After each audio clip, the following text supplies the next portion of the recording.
एक बार की बात है, रामपुर गांव में एक बहुत प्रसिद्ध स्कूल था।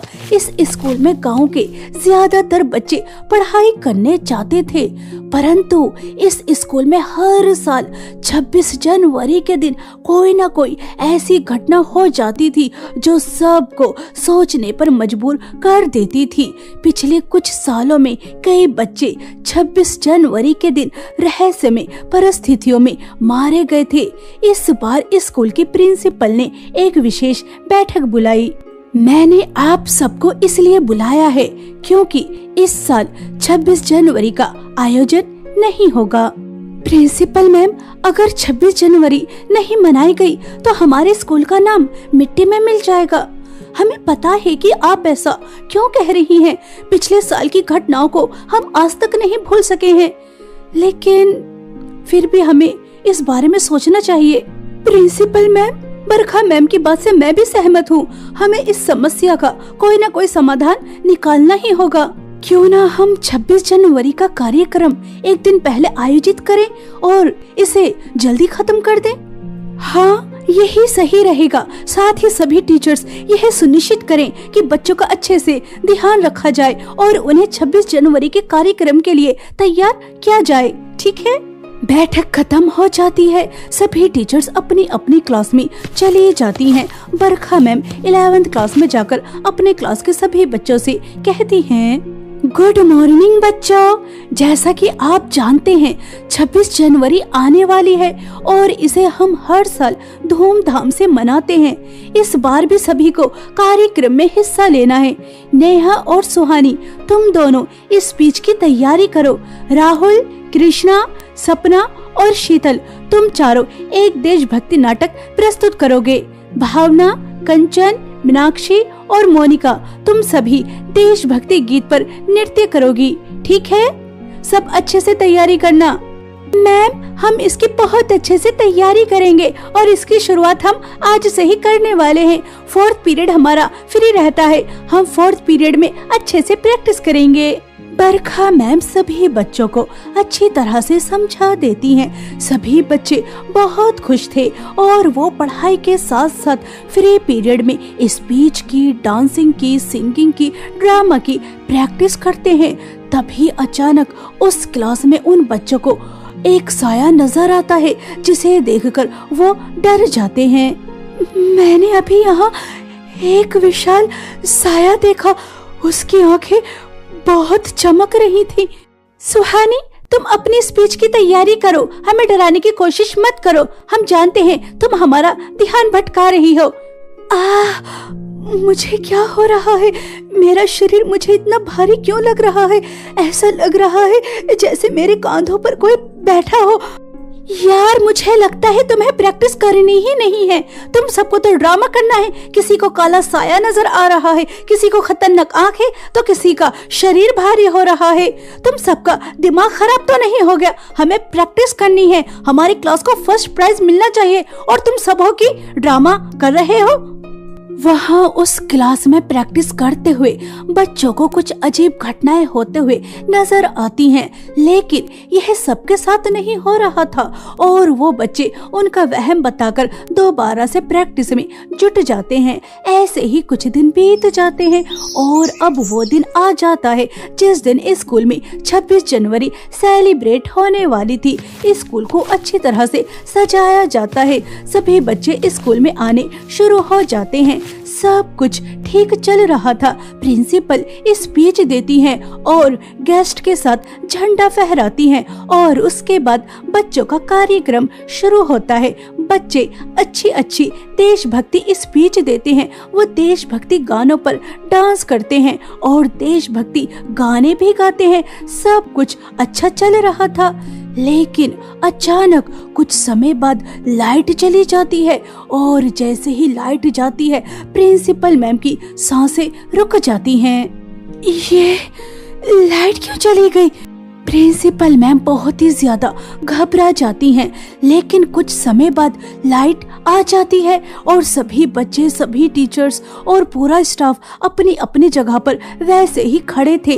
लाइट आ जाने के बाद दोबारा से कार्यक्रम शुरू किया जाता है। कुछ समय ऐसे ही कार्यक्रम चलता रहा और कुछ समय बाद प्रिंसिपल मैम कहती हैं, सब कुछ अच्छे से हो गया, अब हमें मिठाई बांटकर छुट्टी कर देनी चाहिए। प्रिंसिपल मैम और सभी टीचर्स खुश थे कि 26 जनवरी का कार्यक्रम अच्छे से संपन्न हो गया। हर साल की तरह इस साल कोई दुर्घटना या अनहोनी नहीं हुई। कार्यक्रम के बाद बच्चों में मिठाई बांटी गई और स्कूल की छुट्टी कर दी गई। प्रिंसिपल ने सुकून की सांस ली और स्कूल में ताला लगाकर घर चली गई। उन्हें यकीन था कि सब कुछ ठीक रहा, लेकिन उन्हें ये नहीं पता था कि एक भयानक तूफान उनकी तरफ बढ़ रहा है। रात के लगभग 12 बजे जीपीएस स्कूल के सभी बच्चे अचानक इकट्ठा होकर स्कूल की ओर बढ़ने लगे। रास्ते में उन्हें शीतल मिलती है, जो अपनी मौसी के घर से वापस आ रही थी। अरे, रात के इस समय तुम सब स्कूल क्यों जा रहे हो? सब ठीक तो है ना? शीतल बार बार सवाल कर रही थी, लेकिन बच्चों ने कोई जवाब नहीं दिया। वो जैसे किसी अजीब शक्ति के वश में थे। उनकी आंखें अजीब ढंग से चमक रही थी, जो शीतल को बहुत अजीब लगती हैं। तुम सबकी आंखें ऐसे ऐसे क्यों चमक रही हैं? क्या हुआ?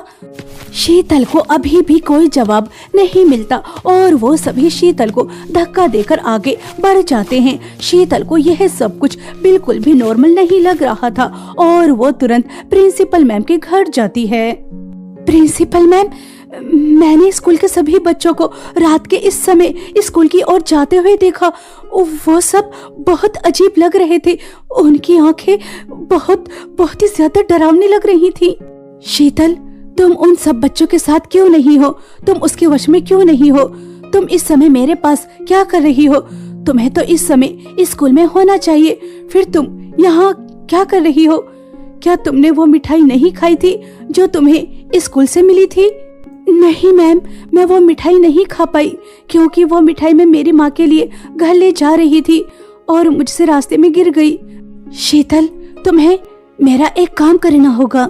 प्रिंसिपल मैम शीतल को कुछ ऐसा बताती हैं जिसे सुनकर वो थर-थर कांपने लगती है। उसके चेहरे का रंग उड़ जाता है और तभी वो प्रिंसिपल मैम के कहने पर स्कूल जाने को तैयार हो जाती है। उसे बहुत ही ज्यादा डर लग रहा था, लेकिन वो डरते डरते स्कूल में पहुंच जाती है और वो स्कूल में जाकर देखती है तो शीतल को वहाँ सिर्फ अंधेरा ही अंधेरा और सन्नाटा ही सन्नाटा नजर आता है और कोई भी स्कूल में नजर नहीं आ रहा था।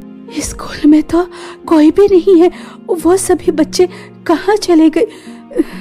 प्रिंसिपल मैम ने तो कहा था कि सभी बच्चे मुझे स्कूल में ही मिलेंगे, लेकिन यहाँ तक कोई भी नहीं है और ना ही वो है।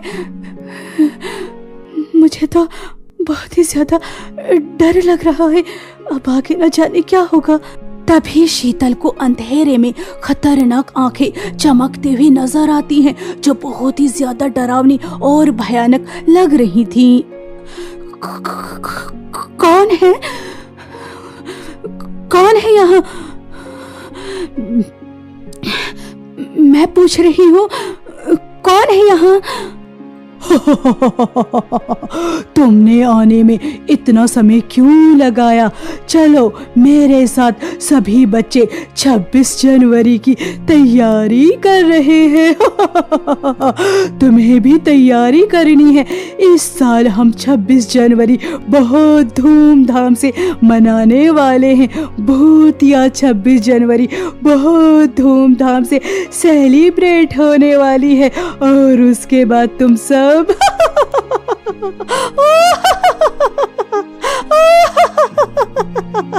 हाँ, मुझे माफ कर दीजिए, मुझे थोड़ा समय लग गया।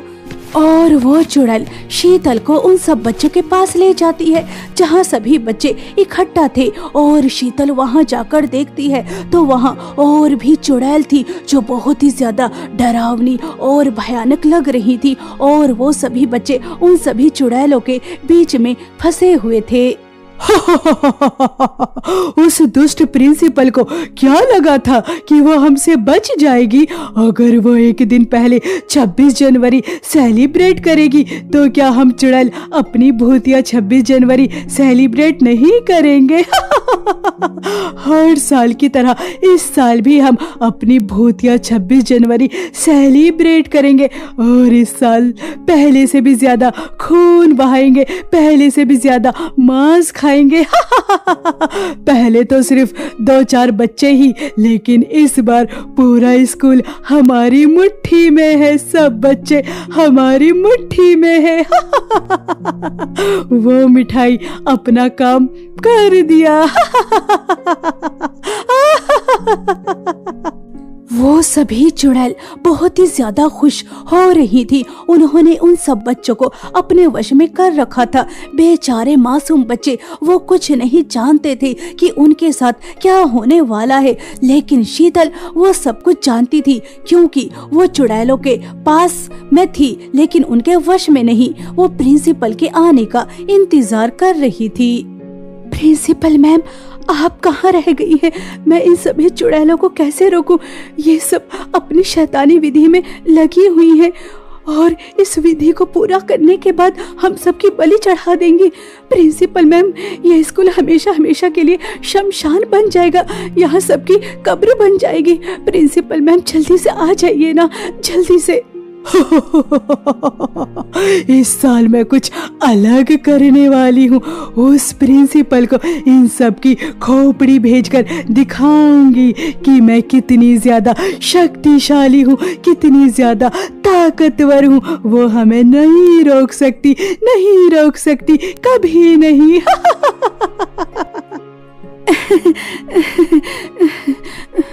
चुड़ैल जी, मुझे लगता है कि आपको थोड़ा इंतजार करना चाहिए। देखिए, आप 26 जनवरी को ही बच्चों का शिकार करती हैं, तो क्यों ना आप 26 जनवरी को ही बच्चों का शिकार करें। पहले शिकार करना आपके लिए ठीक नहीं रहेगा, आपको थोड़ा इंतजार करना चाहिए। देखिए, हम आपको मनोरंजन करके दिखाएंगे, आपको बहुत मजा आएगा। हम डांस करेंगे, गाना गाएंगे, नाटक भी करेंगे, आपको बहुत मजा आएगा। हाँ, ये ठीक रहेगा, तुम ठीक कह रही हो। शीतल चुड़ैल को अपनी बातों में फंसा लेती है। वहीं दूसरी तरफ प्रिंसिपल मैम उन सभी चुड़ैलों को मात देने का रास्ता ढूंढ रही थी। तभी उन्हें गांव में एक बूढ़ी औरत के बारे में पता चलता है और वो तुरंत उनके पास जाती हैं। मैंने आपके बारे में बहुत सुना है, मैंने सुना है कि आप चुड़ैलों के बारे में जानती हैं। मेरे स्कूल में चुड़ैलों का वास है, हर 26 जनवरी को बच्चों की बलि चढ़ाती हैं। पिछले साल 4 बच्चों की मौत हुई थी, वो हादसा नहीं था, और उससे पहले और बच्चों की जो मौत हुई थी वो भी कोई हादसा नहीं था। और इस बार तो उन्होंने पूरे स्कूल को ही अपने वश में कर लिया। आप मेरे स्कूल के बच्चों को बचा लीजिए, वरना वो उन सब बच्चों की बलि चढ़ा देंगी। प्लीज मेरे बच्चों को बचा लीजिए, वरना वो उन सबको मार देंगी। तो अब उन सभी चुड़ैलों ने तुम्हारे स्कूल में पनाह ली है। वो सब चुड़ैल तुम्हारे स्कूल में हैं। क्या आप उन चुड़ैलों के बारे में पहले से जानती हैं? हाँ, मैं जानती हूँ। वो सभी चुड़ैल कभी बहुत अच्छी टीचर्स हुआ करती थी, लेकिन एक हादसे ने उन्हें चुड़ैल बना दिया। 26 जनवरी को एक हादसे में उनकी मौत हो गई और उस दिन से वो बुरी चुड़ैल बन गई और न जाने कितने गांव के कितने स्कूलों के बच्चों को उन्होंने अपनी भेंट चढ़ाया। उन्हें खत्म करना बहुत मुश्किल है, लेकिन मैं उन्हें रोकने की कोशिश कर सकती हूँ। वो सभी बच्चे चुड़ैल के वश में हैं। 26 जनवरी यानी 2 दिन बाद उन सब की बलि चढ़ा देंगी। 2 दिन मुझे कोई रास्ता ढूंढना होगा। प्रिंसिपल को चुड़ैलों की आप बीती सुनकर दुख होता है, लेकिन उन्हें अपने बच्चों के लिए ज्यादा दुख हो रहा था और वो बूढ़ी औरत 2 दिन लगातार उन सभी चुड़ैलों को मात देने का रास्ता ढूंढ रही थी और बहुत ही ज्यादा मुश्किलों का सामना करने के बाद उन्हें एक समाधान मिल जाता है और वो प्रिंसिपल के साथ स्कूल में जाती हैं। अब इन सब की बलि चढ़ाने का समय आ चुका है। 26 जनवरी पर बच्चों की बलि चढ़ाकर बहुत मजा आता है। बहुत मजा आता है। और वो सभी चुड़ैल उन सब बच्चों की बलि चढ़ाने के लिए बिल्कुल तैयार थी। उन सब बच्चों को घेरा बनाकर खड़ा कर दिया जाता है, उनके चारों तरफ मोमबत्ती जला दी जाती हैं और उसके बाद वो कुछ विधि करना शुरू करती हैं। लेकिन उनकी विधि पूरी होने से पहले वो बूढ़ी औरत स्कूल में पहुंच जाती हैं और अपने तंत्र मंत्र और विधि की मदद से उन सबको एक पिंजरे में कैद कर लेती हैं। छोड़ो हमें, तुम हमें कैद नहीं कर सकती। छोड़ो हमें, छोड़ो। उन सभी चुड़ैलों को पिंजरे में कैद कर लिया जाता है और उन सभी बच्चों को चुड़ैल के वश से मुक्त कर लिया जाता है और वो बूढ़ी औरत उन सभी चुड़ैलों को अपने साथ ले जाती हैं। सभी बच्चे रात के समय अपने आप को स्कूल में देखकर चौंक जाते हैं। उनके पैरों से खून अभी भी बह रहा था। तभी शीतल और प्रिंसिपल सभी बच्चों को सच बताती हैं, जिसे सुनकर वो सब डर जाते हैं और उसके बाद प्रिंसिपल सभी बच्चों को सही सलामत उनके घर छोड़कर आती हैं। इस घटना ने गांव वालों को और सभी बच्चों को बहुत ही ज्यादा डरा दिया था और वो इस घटना को अपनी जिंदगी में कभी नहीं भूल पाते।